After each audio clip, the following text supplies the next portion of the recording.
Yo, magandang araw mga parekoy, panibagong araw. So sa araw na ito ngayon ay wala kaming ganap.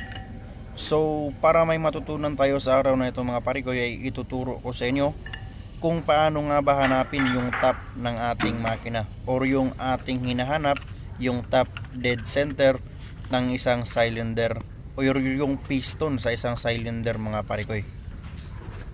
So may tatlong bahagi tayong tinitingnan mga parekoy para masiguro natin na nahanap natin yung top ng isang piston sa kanyang top dead center. So kung interesado kayo sa video na ito mga parekoy ay huwag niyong kalimutang mag-like and mag-subscribe sa channel na ito.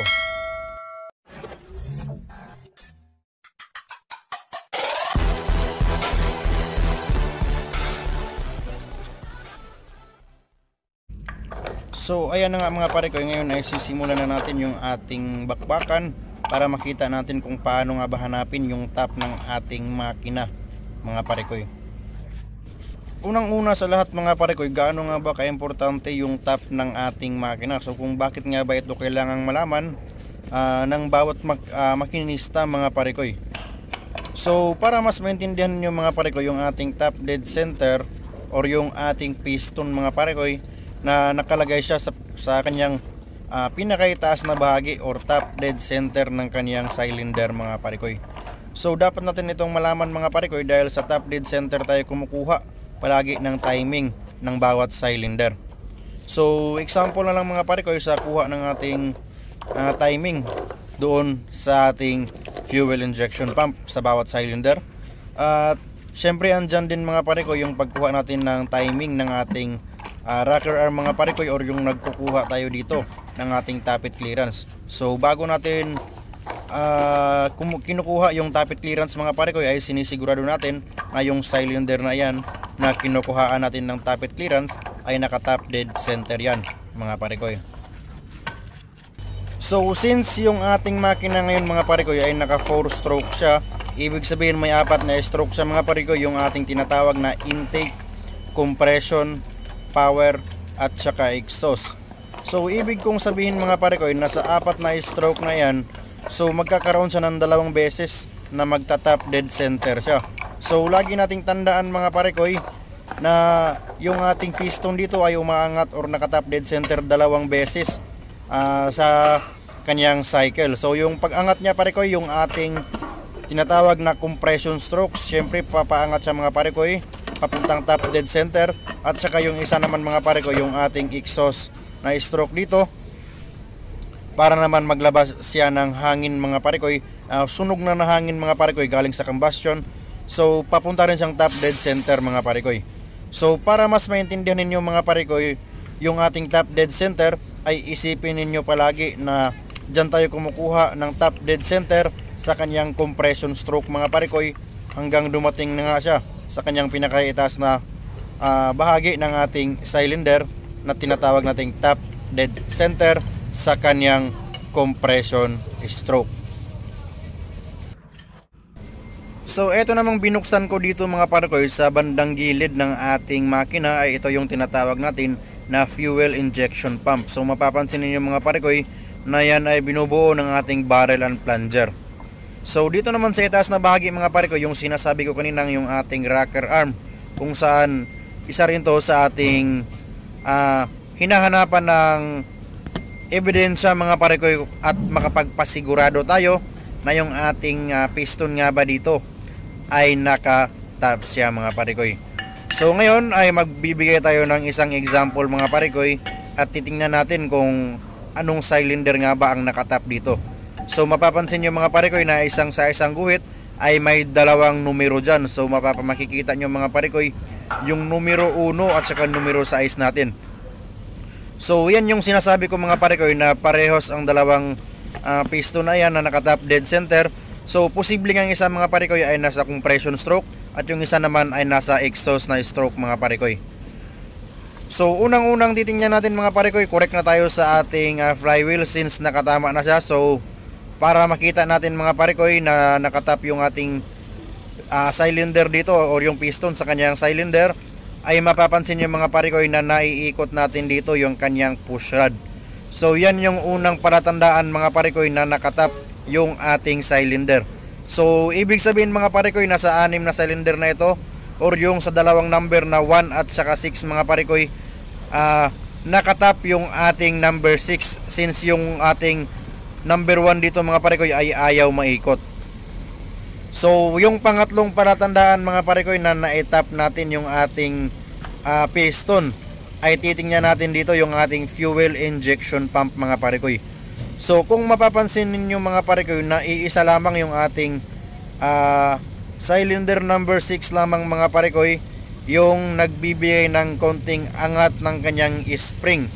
So ibig sabihin mga parekoy na yung ating cylinder number 6 ay nakabuga siya ng krudo. Ibig sabihin mga parekoy na nagbubuga lamang ng krudo yung ating fuel injection pump mga parekoy kapag yung ating piston ay nasa top dead center or nasa pinakaitaas ng kanyang compression ratio mga parekoy. So yan yung timing ng ating fuel injection pump mga parekoy sa kanyang cylinder. So isang example pa ulit tayo mga parekoy. So mapapansin nyo dito na nakalagay sa guhit natin yung ating 3 at saka 4. So bibilang tayo mga parekoy, number 3 at saka yung number 4 natin. So itong pangalawang titingnan natin na nakatap yung ating cylinder ay kung naiikot natin yung dalawang push rod dito. So ayan mga parekoy, napapansin ninyo na naiikot natin yung ating number 3 na push rod mga parekoy. So dito naman sa kabilang push rod mga parekoy ay napakatigas, so ayaw maikot. So isang tingin pa mga parekoy, makikita nyo talaga dito na naiikot yung ating push rod mga parekoy. So dito naman sa ating fuel injection pump, sa malayuan mga parekoy, mapapansin niyo talaga na yung ating cylinder number 3 mga parekoy at saka yung ating fuel injection pump number 3 ay nakaangat ng bahagya. So ibig sabihin sigurado tayo mga parekoy na nakatap dito yung ating piston number 3 sa kanyang cylinder mga parekoy. So uulitin ko mga parekoy yung tatlong palatandaan natin na naitap natin yung ating piston sa kanyang cylinder, sa kanyang top dead center. Ay unang-una, kung mayroon tayong number sa ating flywheel, so itabat natin sa arrow mga parekoy, at i-check natin dito yung dalawang number mga parekoy kung anong cylinder nga ba na iikot natin yung kanyang push rod mga parekoy. At sa pangatlo naman, titingnan natin yung ating injection pump kung anong cylinder nga ba ito nakaangat ng bahagya or sa timing kung saan nakaangat yung kanyang spring, na palatandaan mga parekoy na siya ay nagbubuga ng krudo. So sa puntong ito mga parekoy ay magbibigay lang ulit tayo ng panghuling example natin para mas masigurado natin mga parekoy na tama yung ating ginagawa dito. So ayan mga parekoy, number 2 at saka number 5 na cylinder yung ating nakatama sa ating arrow mga parekoy. So ngayon titingnan natin mga parekoy yung ating isang cylinder mga parekoy kung saan uuna tayo mga parekoy dito sa ating number 2. So iikutin natin yung ating push rod mga parekoy kung ito nga ba ay naiikot. So ayan mga parekoy, try nating ikutin kung kaya bang ikutin mga parekoy. So ayaw. So dito naman mga parekoy sa ating number 5 ay susubukan nating ikutin.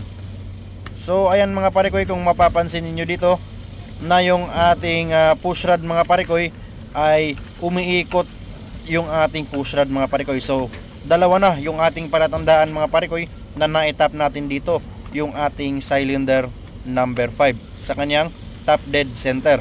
So last na palatandaan mga parekoy para makasigurado tayo ay titingnan natin na sa 5 injection pump mga parekoy, ano nga ba or nakatama nga ba sa ating hinala na number 5 yung ating nakatap mga parekoy.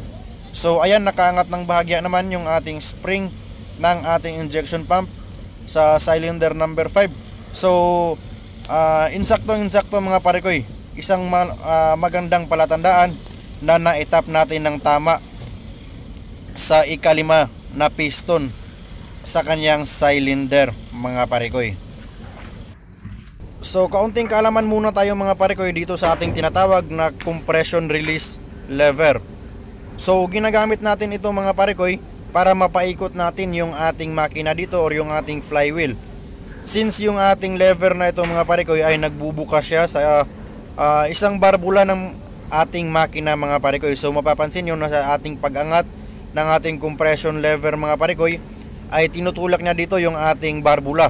So ibig sabihin mga parikoy na nawawalan ng compression dito mga parikoy since nakabukas yung isang barbula dito sa bawat cylinder. So isang paraan mga parikoy para mapaikot natin dito yung ating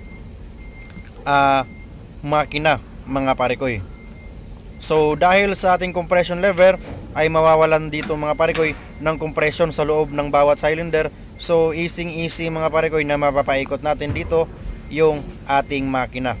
So yan yung ating compression release lever mga parikoy. So isa pang magandang karunungan para sa araw na ito mga parikoy. So kung nagtatanong kayo kung bakit nga ba tinitingnan pa natin yung ating fuel injection pump dito mga parikoy sa timing ng ating tinatawag na top dead center. So ibig kong sabihin mga parikoy na dapat talagang nakatiming yung ating fuel injection pump. So katulad kanina, for example, nakatap kanina yung ating number 6 na cylinder, nakatap dead center yung kanang piston mga parikoy sa kanyang cylinder. So dapat talaga parikoy na nakaayon din dito o sabay na nakaangat, nakatulak yung spring ng ating fuel injection pump, since ito yung kanyang timing mga parikoy, kung saan yung ating piston mga parikoy ay nasa compression stroke siya, or yung ating hangin sa loob mga parikoy nasa compression stroke. Mataas yung kanyang temperature mga parikoy, mataas yung kanyang pressure dito. So ibig sabihin na mainit na yung ating hangin mga parikoy. So pinakamagandang paraan mga parikoy na sabay sa ating top dead center, pinaka perfect mga parikoy na dun magbubuga ng krudo yung ating fuel injection pump para magkaroon tayo ng eksakto na combustion mga parikoy sa ating bawat cylinder. So yan yung timing mga parikoy na kapag na-tap natin yung ating piston sa kanyang cylinder mga parikoy, kasabay na riyan yung pagbuga ng krudo sa ating fuel injection pump sa kanyang cylinder mga parikoy.